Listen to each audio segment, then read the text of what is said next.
ಲೆಕ್ಕಾಚಾರ ಚಿಕ್ಕದ್ರಿಂದ ಇಲ್ಲಿವರೆಗೂ ಏನಪ್ಪ, ಈ ಕುಂಬಳಕಾಯಿ ಬೀಜ ಇದೆಯಲ್ವಾ, ಇದನ್ನು ಅಗದು ತಿನ್ನಿ ತೂಕ ಅಂತ ಮುಂಚೆ 5 ಅಥವಾ 6 7.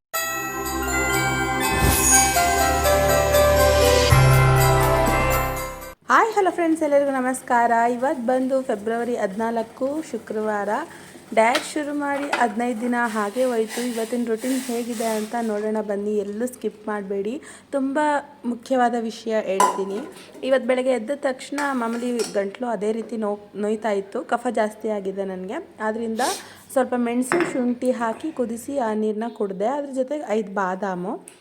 ಸೊ ವಾಕಿಂಗಿಂದ ಇವಾಗ ಬಂದ್ವಿ. ಟೈಮ್ ನೋಡಬಹುದು ನೀವು, ಆಲ್ರೆಡಿ 10:15 ಆಗಿಬಿಟ್ಟಿದೆ. ವಾಕಿಂಗ್ ಹೋಗಿದ್ದೇನು ಲೇಟ್ ಆಗಲಿಲ್ಲ. ಸೊ ಅಲ್ಲಿ ಲೇಟ್ ಆಯಿತು. ಬರಬೇಕಿದ್ರೆ ಕಲ್ಲಂಗಡಿ ಅಂತಂದಿದ್ದೀವಿ. ಇದೇ ಇವತ್ತಿನ ನಮ್ಮ ಬ್ರೇಕ್ಫಾಸ್ಟ್. ಸೊ ಹಾಗೆ ಸ್ವಲ್ಪ ತರಕಾರಿ, ಹಣ್ಣು, ಸೊಪ್ಪು ಎಲ್ಲ ತಗೊಂಡು ಬಂದ್ವಿ. ಅದನ್ನು ತೋರಿಸ್ತೀನಿ. ಹಾಗೆ ಹೂ ತಗೊಂಡು 2 ಥರ ಸೊಪ್ಪು, ಮೆಂತ್ಯ ಸೊಪ್ಪು, ಪಾಲಕ್ ಸೊಪ್ಪು ತಗೊಂಡು ಬಂದ್ವಿ. ತುಂಬ ಫ್ರೆಶ್ ಆಗಿತ್ತು ಅಂತ ಅಂದ್ಬಿಟ್ಟು. ಚೆನ್ನಾಗಿದೆ ಅಲ್ವಾ? ಅದ್ರ ಜೊತೆಗೆ ಹೀರೆಕಾಯಿ, ಬೆಂಡೆಕಾಯಿ ತಿಂದು ತುಂಬ ತಿಂಗಳುಗಳಾಗ್ಬಿಟ್ಟಿದೆ. ಅದ್ರ ಜೊತೆಗೆ ಚಪ್ರದವರೆಕಾಯಿ ತುಂಬ ತಿಂಗಳುಗಳಾಗಿತ್ತು ತಿಂದು. ಫ್ರೆಶ್ ಆಗಿದ್ದರೆ ಸೊ ಎಲ್ಲ ತರಕಾರಿನೂ ನನಗೆ ಇಷ್ಟ ಆಗುತ್ತೆ ತಿನ್ನೋದಕ್ಕೆ. ಹಾಗೆ ಸೌತೆಕಾಯಿ, ಟೊಮೊಟೊ, ನಿಂಬೆಹಣ್ಣು ಇದಿಷ್ಟು, ಜೊತೆಗೆ ನುಗ್ಗೆಕಾಯಿ, ಇದಿಷ್ಟು ತರಕಾರಿನ ತಗೊಂಡು ಬಂದ್ವಿ. ಏನು ಫ್ರೆಶ್ಶಾಗಿ ಕಾಣಿಸ್ತಿದೆ ಅಲ್ವಾ? ಸೊ ಇವಾಗ ಸ್ವಲ್ಪ ಚೇಂಜಸ್ ಮಾಡ್ಕೊಳ್ಳೋಣ ಡಯೆಟಲ್ಲಿ ಅಂತ ಅಂದ್ಕೊಂಡಿದ್ದೀನಿ. ಯಾಕಂತ ಅಂದರೆ ವೆಯ್ಟು ಹಳೆ ವಿಡಿಯೋದಲ್ಲಿ ಮಾಡಿದೆ, ಸ್ಟಕ್ ಆಗಿಬಿಟ್ರೆ ಏನು ಮಾಡಬೇಕು ವೆಯ್ಟ್ನ ಅಂತ. ಸೊ ಇವತ್ತು ನನಗೆ ಆ ಥರ ಆಗಿಬಿಟ್ಟಿದೆ. ಇವತ್ತು ಅಂತ ಅಂದರೆ ನಾನು ಡಯಟ್ ಶುರು ಮಾಡಿ ಇವತ್ತು 15 ದಿನ ಆಯ್ತಲ್ವಾ. ಅದರಲ್ಲಿ 3 kg ವೆಯ್ಟ್ ಲಾಸ್ ಆಗಿದೆ. ಬಟ್ 1-2 ದಿನದಿಂದ ಸೇಮ್ ಅಷ್ಟೇ ಇದೆ. ನಾನೇನು ಹೊರಗಡೆ ತಿಂದಿಲ್ಲ, ಎಷ್ಟು ಬೇಗ ಅಷ್ಟೇ ತಿಂತಾ ಇರೋದು. ಅದರಲ್ಲೂ ಕಮ್ಮಿನೇ ಅಂದ್ಕೊಳ್ಳಿ, ಬಟ್ ಸ್ಟಕ್ ಆಗಿದೆ. ಅದಕ್ಕೆ ಇವತ್ತಿಂದ ಸ್ವಲ್ಪ ಚೇಂಜಸ್ ಮಾಡ್ಕೊಳ್ಳೋಣ ಊಟದಲ್ಲಿ ಮತ್ತು ರೊಟೀನಲ್ಲಿ ಅಂತ ಅಂದ್ಬಿಟ್ಟು ಮಾಡ್ತಾ ಇದ್ದೀನಿ. ಸೊ ಹೇಗಿರುತ್ತೆ ಏನು ಅಂತ ಫುಲ್ ವಿಡಿಯೋ ನೋಡಿ, ಸ್ಕಿಪ್ ಮಾಡಬೇಡಿ, ನಿಮಗೆ ಗೊತ್ತಾಗತ್ತೆ. ಸೊ ಮೊದಲಿಗೆ ಬ್ರೇಕ್ಫಾಸ್ಟ್ ನೋಡೋಣ. 10:15 ಆಗಿದೆ ಟೈಮು. ಸೊ ಬೆಳಿಗ್ಗೆ ತಿಂಡಿ ತಿಂತಿದ್ದೆ ಅಲ್ವಾ, ಇವಾಗ ತಿಂಡಿ ಬದಲು ಈ ಥರ ಫ್ರೂಟ್ಸು, ಲಿಕ್ವಿಡ್ ಐಟಮ್ಸು ಆ ಥರ ತಿನ್ನೋಣ 11 ಗಂಟೆ ಅಷ್ಟರಲ್ಲಿ. ಸೊ ಇವತ್ತು ನಾನು ಕಲ್ಲಂಗಡಿ ಹಣ್ಣು ತಿಂತಾಯಿದ್ದೀನಿ. ಬನ್ನಿ, ಎಷ್ಟು ಪೀಸು ಅಂತ ಅಂದರೆ 1 2 3 4 ಪೀಸ್ ಕಲ್ಲಂಗಡಿ ಹಣ್ಣು ತಿಂತೀನಿ. ಇವತ್ತು ಎಷ್ಟು, 8:15 ಹೋಗಿ ವಾಕಿಂಗ್ಗೆ, ಇವಾಗ 10:15 ಬಂದಿದ್ದೀವಿ. ಇಷ್ಟರಲ್ಲಿ ನಾನು 8,000 ಸ್ಟೆಪ್ಸ್ನ ಕಂಪ್ಲೀಟ್ ಮಾಡಿದ್ದೀನಿ. ಸೊ ಬೆಳಿಗ್ಗೆ 5,000 ಸಾಕು ಅಂತ ಹೇಳಿದ್ದೆ ಅಲ್ವಾ ನನ್ನ ಬಾಡಿಗೆ. ಇವಾಗ 8,000 ಬೆಳಿಗ್ಗೆ 1 ಟೈಮ್ಗೆ. ಸೊ ಸಂಜೆ ಎಲ್ಲ ಯೋಗಕ್ಕೆ ಹೋಗ್ತಿದ್ದೀನಲ್ವ, ಸೊ ವಾಕಿಂಗ್ ಇರೋದಿಲ್ಲ. ಇವಾಗ ಫ್ರೂಟ್ ತಿನ್ನುವ ಸಮಯ. ಸೇಮ್ ಮ್ಯಾಚಿಂಗ್ ಅಲ್ವಾ? ಬನ್ನಿ, ಈ ಕುಂಬಳಕಾಯಿ ಬೀಜ ಇದೆಯಲ್ವಾ, ಇದನ್ನು ಅಗದು ತಿನ್ನಿ ತೂಕ. ಸಾರಿ, ಇದು ಏನಿದು ಕಲ್ಲಂಗಡಿ ಹಣ್ಣು ಬೀಜ ಇದೆಯಲ್ವ, ಇದನ್ನು ಅಗದು ತಿನ್ನಿ. ಯಾಕಂದರೆ ಕಲ್ಲಂಗಡಿ ಹಣ್ಣು ಬೀಜ ಪಂಪ್ಕಿನ್ ಸೀಡ್ಸ್ ಅಲ್ಲ. ಸೊ ಇದು ಬಂದು ವಾಟರ್ ಮೆಲನ್ ಸೀಡ್ಸನ್ನು ನಾವು ದುಡ್ಡು ಕೊಟ್ಟು ತಗೊಂಡು ತಿಂತೀವಿ. ಅದ್ರ ಬೆಲೆ ಗೊತ್ತಿರೋರಿಗೆ ಗೊತ್ತು. ಸೊ ಮೊದಲೆಲ್ಲ ನಾವು ಉಗಿತಾ ಇದ್ವಿ. ಇವಾಗ ದುಡ್ಡು ಕೊಟ್ಟು ಎಲ್ಲ ಸೀಡ್ಸ್ನ ತಗೊಂಡು ತಿಂತಿರೋದ್ರಿಂದ ಇದನ್ನು ಯಾಕೆ ವೇಸ್ಟ್ ಮಾಡಬೇಕು ಅಂದ್ಬಿಟ್ಟು ಇದ್ರ ಸಮೇತನ ತಿನ್ನಿ, ಉಗಿಬೇಡಿ.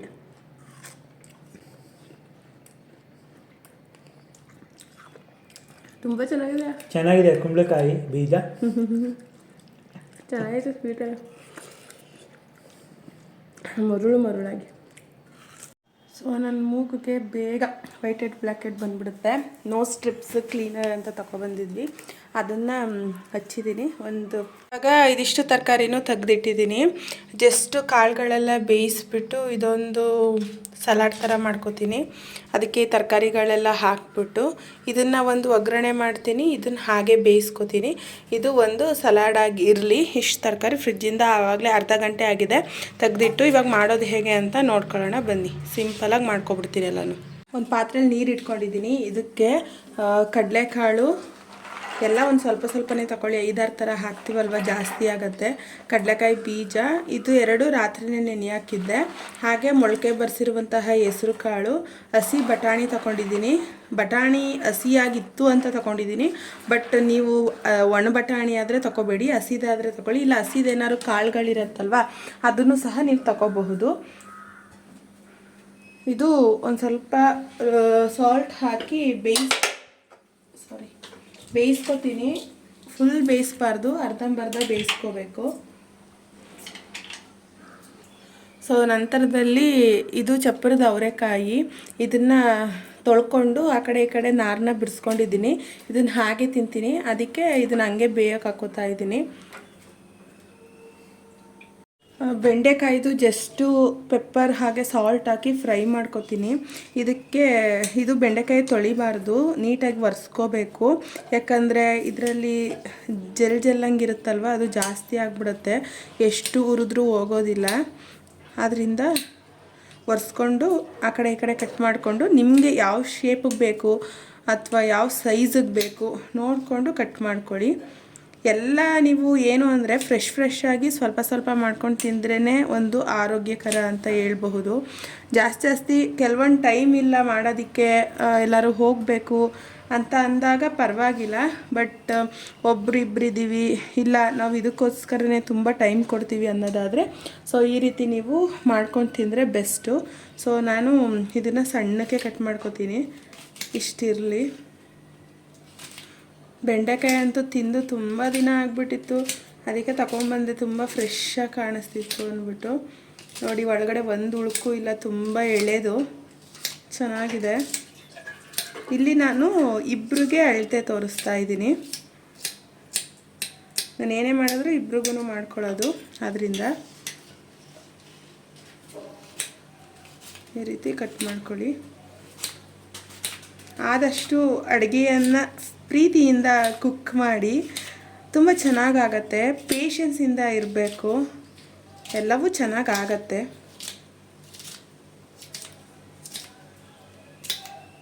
ಆಗ್ಬಿಡುತ್ತಲ್ವ, ಜಸ್ಟು ಒಂದು ಸ್ವಲ್ಪ ಎಣ್ಣೆ, ಉಪ್ಪು ಮೆಣಸು ಹಾಕಿ ಇದನ್ನು ಫ್ರೈ ಮಾಡ್ಕೊಳ್ಳೋ ಅಂಥದ್ದು ತುಂಬ ಚೆನ್ನಾಗಿರುತ್ತೆ. ಸೊ ಇದಕ್ಕೆ ಒಂದು ಸ್ವಲ್ಪ ನೀವು ಯಾವ ಎಣ್ಣೆ ಬಳಸ್ತೀರೋ ಅದನ್ನು ಹಾಕ್ಕೊಳ್ಳಿ. ನಾನು ಬಳಸೋ ಅಂಥದ್ದು ಕೊಬ್ಬರಿ ಎಣ್ಣೆ. ಸೊ 1 ಸ್ಪೂನಷ್ಟು ಹಾಕ್ಕೊಳ್ಳಿ. ಇವಾಗ ಇದು ಒಂದು ಸ್ವಲ್ಪ ಫ್ರೈ ಆದಮೇಲೆ ಪೆಪ್ಪರ್ ಪೌಡ್ರು, ಸಾಲ್ಟ್ ಹಾಕೋತೀನಿ. ಆದಷ್ಟು ಸಣ್ಣ ಉರಿಲೇ ಫ್ರೈ ಮಾಡ್ಕೊಳ್ಳಿ.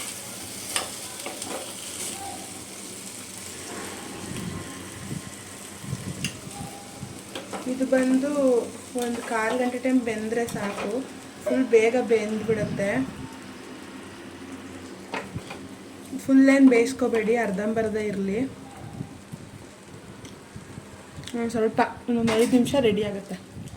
ಮೂಗಿನ ಮೇಲೆ ವೈಟ್ ಹೆಡ್ ಬ್ಲ್ಯಾಕ್ ಹೆಡ್ ತುಂಬ ಜಾಸ್ತಿ ಆಗಿಬಿಡುತ್ತೆ ನನಗೆ. ವಾರಕ್ಕೂ ಚಾರ್ಕೋಲ್ ಮಸ್ಕ್ ಹಾಕಿ ತೆಗಿತಾ ಇದ್ದೆ. ಬಟ್ ಇದು ಟ್ರೈ ಮಾಡೋಣ ಅಂದ್ಬಿಟ್ಟು ಫೋನಲ್ಲೆಲ್ಲ ನೋಡ್ತಾ ಇದ್ದೆ, ತೆಗೆದೆ.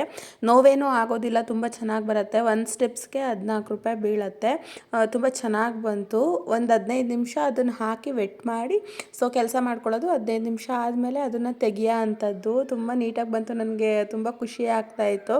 ಈ ಚಾರ್ಕೋಲ್ ಮಾಸ್ಕೆಲ್ಲ ನೋವಾಗಿಬಿಡುತ್ತೆ ತೆಗೆದ್ರೆ. ಫೇಸ್ಗೆಲ್ಲ ಹಾಕಿ ತೆಗಿತೀನಿ, ಬಟ್ ನೋವು ಆಗುತ್ತೆ. ಆದರೆ ಇದು ನೋವಾಗಲಿಲ್ಲ. ನಿಮಗೊಂದು ಸಜೆಷನ್ ಅಂತ ತಿಳ್ಕೊಳ್ಳಿ. ತುಂಬ ಚೆನ್ನಾಗಿ ಬಂದಿದೆ. ಅಷ್ಟು ಕ್ಲಿಯರಾಗಿ ಕಾಣಿಸ್ತಿಲ್ಲ, ಬಟ್ ಬಂತು. ಟೈಮ್ ನೋಡಬಹುದು 12:45 ಆಗಿದೆ.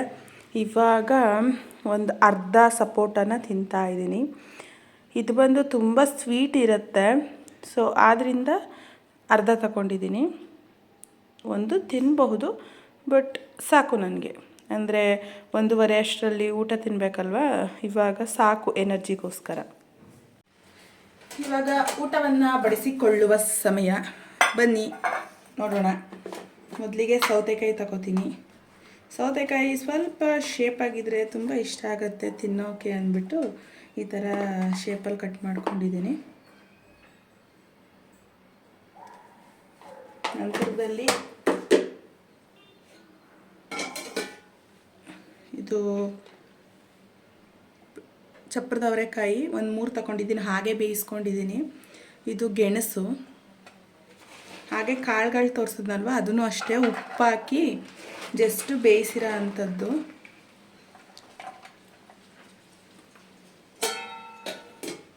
ನಂತರ ಸ್ವಲ್ಪ ಬೆಂಡೆಕಾಯಿ ಪಲ್ಯ ತಗೋತೀನಿ, ಅಂದರೆ ಸ್ವಲ್ಪ ಪೆಪ್ಪರು ಸಾಲ್ಟ್ ಹಾಕಿ ಹುರಿದಿರೋ ಅಂಥದ್ದು ಸ್ವಲ್ಪ ತಗೊಂಡಿದ್ದೀನಿ. ನಂತರದಲ್ಲಿ ಇದಿಷ್ಟು ಸೈಡ್ಸ್ ಆಯಿತು. ಮೇಯ್ನ್ ನೀವು ಏನು ಹಾಕೋತೀರ ಇಲ್ಲಿಗೆ, ಅನ್ನ, ಮುದ್ದೆ, ಇಡ್ಲಿ, ದೋಸೆ ಅಥವಾ ಚಪಾತಿ, ಅದನ್ನು ಇವಾಗ ನಿಮಗೆ ತಿಳಿಸ್ತೀನಿ. ಮೊದಲು ನಾನು ತಿಂತಿದ್ದು ಡಯಟ್ಗಿಂತ ಮುಂಚೆ 5 ಅಥವಾ 6, 7 ತಿಂತಿದ್ದೆ ಈ ಸೈಜು. ಬಟ್ ಡಯಟ್ ಶುರು ಮಾಡಿದ್ಮೇಲೆ ಒಂದು 4 ತಿಂತಾಯಿದ್ದೆ. ಇವಾಗ 1 ಕಮ್ಮಿ ಮಾಡ್ಕೋತೀನಿ, 3 ಹಾಕೋತೀನಿ. ಸೊ ಅಳತೆ ಗೊತ್ತಾಯಿತು ಅನಿಸುತ್ತೆ. ಇವಾಗ ಇದಕ್ಕೆ ಸಾಂಬಾರು ಹಾಕ್ಕೊಳ್ಳಿ, ಯಥೇಚ್ಛವಾಗಿ ಸಾಂಬಾರು ಹಾಕ್ಕೊಳ್ಳಿ.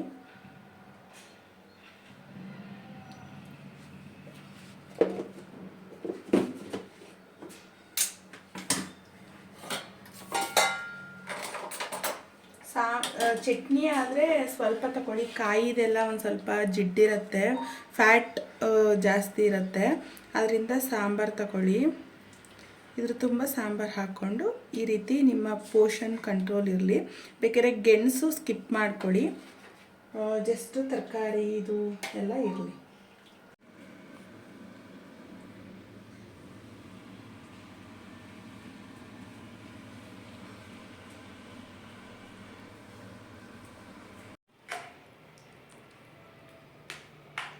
ಟೈಮ್ ಬಂದು 1:25 ಆಗಿದೆ. ಸೊ ಇಬ್ಬರು ಕೂತಿದ್ದೀವಿ ತಿನ್ನೋದಕ್ಕೆ. ತಟ್ಟೆ ಫುಲ್ಲು ಕಲರ್ಫುಲ್ಲಾಗಿ ಕಾಣ್ತಾ ಇದೆ ಅಲ್ವಾ, ತಿನ್ನೋದಕ್ಕೆ ಒಂಥರ ಮಸ್ತ್ ಅಂತ ಅನಿಸುತ್ತೆ. ನನಗಂತೂ ಈ ಥರ ಕಲರ್ಫುಲ್ಲಾಗಿದ್ರೇ ಇಷ್ಟ ಆಗುತ್ತೆ. ನನ್ನ ಲೆಕ್ಕಾಚಾರ ಚಿಕ್ಕದ್ರಿಂದ ಇಲ್ಲಿವರೆಗೂ ಏನಪ್ಪ ಅಂದರೆ ನೋಡೋದಕ್ಕೆ ಚೆನ್ನಾಗಿದ್ರೆ ತಿನ್ನೋದಕ್ಕೂ ಟೇಸ್ಟಿಯಾಗಿರುತ್ತೆ ಅಂತ ನನ್ನ ಲೆಕ್ಕಾಚಾರ. ಸೊ ತಿನ್ನೋಣ, ಎಂಜಾಯ್ ಮಾಡಿ ತಿನ್ನೋಣ, ಫೋನ್ ಸೈಡ್ಗೆ ಇಟ್ಬಿಟ್ಟು ಬನ್ನಿ. ಟೈಮ್ ಬಂದು ಆಲ್ರೆಡಿ 4:15 ಆಗಿದೆ. ಸೊ ಇವಾಗ ನಾನು 1 ಚಿಟಿಕೆ ಚಕ್ಕೆ ಪೌಡರ್ ತಗೊಂಡಿದ್ದೀನಿ, ಸಿನಿಮನ್ ಪೌಡರು. ಇದಕ್ಕೆ ಬಿಸಿನೀರು ಹಾಕೋತಾ ಇದ್ದೀನಿ, ಚೆನ್ನಾಗಿ ಕಾಯಿಸಿರುವಂತಹ ಬಿಸಿನೀರಿಗೆ ಹಾಕಿ ಕುದಿಸಿಲ್ಲ. ಚಕ್ಕೆ ಆಗಿದ್ರೆ ಬಿಸಿನೀರಿಗೆ ಹಾಕಿ ಕುದಿಸ್ಬೋದಾಗಿತ್ತು. ಇದು ಆಲ್ರೆಡಿ ಪೌಡರ್ ಇರೋದ್ರಿಂದ ಜಸ್ಟು ನಾನು ಹಾಗೇ ಹಾಕಿ ಬಿಸಿನೀರು ಹಾಕ್ಕೊಂಡಿದ್ದೀನಿ. ಸೊ ಇದನ್ನು ಕುಡಿತೀನಿ ಯೋಗಕ್ಕೆ ಹೋಗೋಕ್ಕಿಂತ ಮುಂಚೆ. ಫಸ್ಟ್ ವಾಕಿಂಗ್ ಹೋಗ್ತಿದ್ದೆ ಅಲ್ವಾ, ಸೊ ಮೊನ್ನೆಯಿಂದ ಯೋಗಕ್ಕೆ ಜಾಯಿನ್ ಆಗಿದ್ದೀನಿ. ಆದ್ದರಿಂದ ಯೋಗಕ್ಕೆ ಹೋಗೋಕ್ಕಿಂತ ಮುಂಚೆ ಇದನ್ನು ಕುಡಿತಾ ಇದ್ದೀನಿ. ಹಾಗೆ 5 ಗಂಟೆ ಇನ್ನೂ ಆಗಿಲ್ಲ, ನಾನು 4 ನಿಮಿಷ ಇದೆ ಯೋಗಾಸನಕ್ಕೆ ಹೋಗ್ತಾ ಇದ್ದೀನಿ. ಇವತ್ತು ಬೆಳಗ್ಗೆಯಿಂದ ನೈಟ್ ತನಕ ಸೇರಿ 12,000 ಸ್ಟೆಪ್ಸ್ನ ಕಂಪ್ಲೀಟ್ ಮಾಡಿದ್ದೀನಿ. ನಾನಿವತ್ತು ಸಿರಿಧಾನ್ಯದಲ್ಲೇ ಒಂದು ಸ್ವಲ್ಪ ಸೂಪ್ ಮಾಡ್ತಾ ಇರೋ ಅಂಥದ್ದು. ನಿಮ್ಗೆ ಎಷ್ಟು ಬೇಕೋ ಅಷ್ಟು ನೀರು ಇಟ್ಕೊಂಡು ಸಿರಿಧಾನ್ಯದ ಪೌಡ್ರು ಹಾಕ್ಕೊಳ್ಳಿ. ಇಲ್ಲ ಅಂತ ಅಂದರೆ ನೀವು ನಾರ್ಮಲ್ಲು ರಾಗಿ ಹಿಟ್ಟಾರು ಹಾಕೋಬಹುದು. ಏನು ಬೇಡ ಅಂದರೆ ಹಾಗೆ ತರಕಾರಿ ಸೂಪು ಮಾಡ್ಕೋಬಹುದು. ನಾನು ಇವತ್ತು ಇದರಲ್ಲೇ ಮಾಡಿ ತೋರಿಸ್ತೀನಿ. ಸಿರಿಧಾನ್ಯದಲ್ಲೇ ಸೂಪ್ನ ಸ್ವಲ್ಪ ಹಿಟ್ಟು ಹಾಕಿ ಮಿಕ್ಸ್ ಮಾಡ್ಕೋಬೇಕು. ರುಚಿಗೆ ಎಷ್ಟು ಬೇಕೋ ಅಷ್ಟು ಉಪ್ಪನ್ನು ಹಾಕ್ಕೊಳ್ಳಿ ನೀವು ನೋಡಿಕೊಂಡು. ಹಾಗೆ ಇದಕ್ಕೆ ಬೆಳಿಗ್ಗೆ ಬೇಯಿಸ್ಕೊಂಡಿರುವಂತಹ ಕಾಳುಗಳಿತ್ತು, ಕಾಳುಗಳು ಹಾಕೋತೀನಿ. ನಿಮ್ಮ ಹತ್ರ ತರಕಾರಿ ಕಾಳಿಲ್ಲ ಅಂದರೆ ಬರೀ ತರಕಾರಿನೂ ಸಹ ಹಾಕೋಬಹುದು. ನಾನು ಇದಕ್ಕೆ ದಪ್ಪ ಮೆಣಸಿನ್ಕಾಯಿ ಹಾಗೆ ಎಲೆಕೋಸು, ಕ್ಯಾರೆಟು ಹಾಕೋತಾ ಇದ್ದೀನಿ. ನಿಮ್ಮ ಹತ್ರ ಯಾವ್ಯಾವ ತರಕಾರಿ ಇರುತ್ತೆ ಅದನ್ನು ಹಾಕಿ ಚೆನ್ನಾಗಿ ಬೇಯಿಸ್ಕೋಬೇಕು. ಸ್ವಲ್ಪ ಕಾರ್ನ್ಫ್ಲೋರ್ ಹಾಕ್ಕೊಳ್ಳಿ. ಮಾಮೂಲಿ ನೀವು ಸೂಪ್ ಮಾಡೋದಾದರೆ ನಾನಿಲ್ಲಿ ಯಾವುದೇ ಥರ ಹಾಕಿಲ್ಲ, ಯಾಕಂದರೆ ಸಿರಿಧಾನ್ಯ ಕಾಳುಗಳೆಲ್ಲ ಹಾಕಿರೋದ್ರಿಂದ ಇದರಲ್ಲೇ ಆ ಒಂದು ಟೆಕ್ಸ್ಚರ್ ಬಂದ್ಬಿಡುತ್ತೆ, ಥಿಕ್ನೆಸ್ಸು. ಸೊ ಅದರಿಂದ ಇದನ್ನೇ ಬೇಯಿಸ್ಕೋತೀನಿ ಚೆನ್ನಾಗಿ. ಹಾಗೆ ಸ್ವಲ್ಪ ಫ್ಲೇವರ್ಗೋಸ್ಕರ ಅಂದ್ಬಿಟ್ಟು ಜೀರಿಗೆ ಮೆಣಸನ್ನು ಕುಟ್ಟಿ ಪುಡಿ ಮಾಡಿ ಹಾಕೋತೀನಿ. ಇದು ಜೀರ್ಣನ ಚೆನ್ನಾಗಿ ಮಾಡುತ್ತೆ. ಹಾಗೆ ಯಾವುದೇ ರೀತಿ ಗಂಟಲು ಸಮಸ್ಯೆಗಳಿದ್ರೆ ಜೀರಿಗೆ ಮೆಣಸು ತುಂಬಾ ಒಳ್ಳೆಯದಲ್ವ. ಅಂದರೆ ಇವಾಗ ಹಸಿ ತರಕಾರಿ ಸೊಪ್ಪೆಲ್ಲ ತಿಂತಾ ಇರ್ತೀವಿ, ಸೊ ಅದಕ್ಕೆಲ್ಲ ತುಂಬ ಯೂಸ್ ಆಗುತ್ತೆ. ನಂತರದಲ್ಲಿ ಒಂದು ಒಳ್ಳೆ ಫ್ಲೇವರ್ ಕೊಡುತ್ತೆ ಸೂಪ್ಗೆ. ಆದ್ದರಿಂದ ಮೆಣಸು ಜೀರಿಗೆ ಕುಟ್ಬಿಟ್ಟು ಪುಡಿ ಮಾಡಿ ಇದೊಂದು ಸ್ವಲ್ಪ ಹಾಕ್ಕೊಳ್ಳಿ. ನಿಮ್ಗೆ ಎಷ್ಟು ಬೇಕು ಅಷ್ಟು ಹಾಕ್ಕೊಳ್ಳಿ.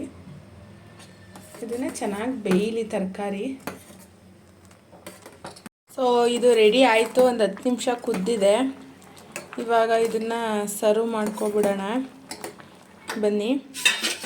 ಸೊ ಇವತ್ತಿನ ದಿನ ಈ ರೀತಿ ಸಿಂಪಲಾಗಿತ್ತು. ನಾನು ಹೇಳ್ದೆ ಅಲ್ವಾ ಮೊದಲೇ ನನ್ನ ವೆಯ್ಟ್ ಸ್ಟೆಕ್ ಆಗಿದೆ, ಆದ್ದರಿಂದ ಡಯೆಟನ್ನು ಚೇಂಜ್ ಮಾಡ್ತಾ ಇದ್ದೀನಿ ಅಂತ. ಇವಾಗ ಅದೇ ಮುದ್ದೆ, ದೋಸೆ, ಚಪಾತಿ, ರೊಟ್ಟಿ ಆ ಥರ ತಗೋತಾ ಇದ್ದೆ ಇಷ್ಟೊತ್ತಲ್ಲಿ. ಬಟ್ ಈ ಥರ ಒಂದು ಡಯೆಟ್ ಸ್ಟಾಪ್ ಆಗಿರೋದ್ರಿಂದ ನಾನು ಸೂಪು ಅಥವಾ ಗಂಬಲಿ ಅಥವಾ ಚಪಾತಿ ತೊಗೊಂಡ್ರು ಅವೆಲ್ಲ ಒಂದೊಂದು ತಗೋಬೇಕು. ಮಧ್ಯಾಹ್ನ ಏನು ತಿಂದಿರ್ತೀನಿ ಅದ್ರ ಮೇಲೆ ನೋಡಿ ತಗೊಳ್ಳೋ ಅಂಥದ್ದು. ಸೊ ಇವಾಗ ಇದಿಷ್ಟು ನನ್ನ ಇವತ್ತಿನ ದಿನದ ಕೊನೆಯ ಒಂದು ಡಿನ್ನರ್ ಅಂತಲೇ ಹೇಳ್ಬಹುದು. ಸೊ ಈ ವಿಡಿಯೋ ಇಷ್ಟ ಆಗಿದ್ದರೆ ಲೈಕ್ ಮಾಡಿ, ಶೇರ್ ಮಾಡಿ, ಹಾಗೆ ಸಬ್ಸ್ಕ್ರೈಬ್ ಮಾಡಿ. ಹೇಗಿತ್ತು ಅಂತ ಕಮೆಂಟ್ಸ್ ಮೂಲಕ ತಿಳಿಸಿ. So thank you for watching. Bye. ಮುಂದಿನ ವಿಡಿಯೋದಲ್ಲಿ ಸಿಗ್ತೀನಿ.